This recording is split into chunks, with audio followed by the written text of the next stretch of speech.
You're eating it. You're eating it, haven't you? Well, the Prime Minister, Theresa May, is about to make her first address to the United Nations General Assembly. She's expected to tell the UN that Britain will not walk away from its partners in the world, despite the vote to leave the EU. Well, our political editor, Faisal Islam, joins us live from the UN in New York. We're expecting Theresa May at any moment. What is she thought to be going to be telling the UN, Faisal? So it's been a packed schedule, and it seems that some of the world leaders here at the UN General Assembly, their speeches have gone on a bit longer. Occasionally they do drone on with the audience, the captive audience of other world leaders that they have, and so that's been pushed back a little bit.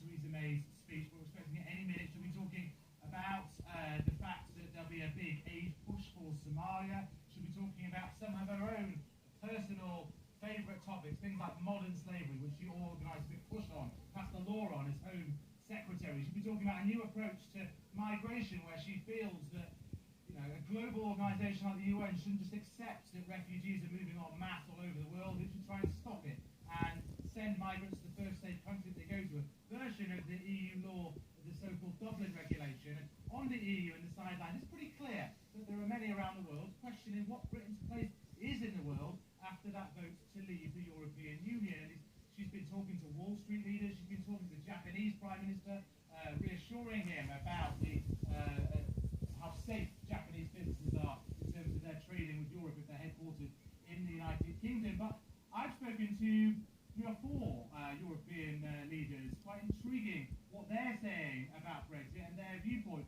One, at the Anglophile leader of Malta, important because Malta holds the EU presidency from January, where supposedly we're going to trigger Article 50, so he's overseen the first stages of exit negotiation.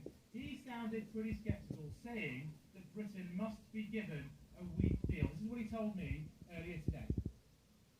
We this bilaterally, and I think most of my colleagues want a fair deal for both the UK and Europe. But it has to be a deal which is inferior to membership. So you can't have the cake and eat it. One of the problems, Faisal, is in order to negotiate, you need to know what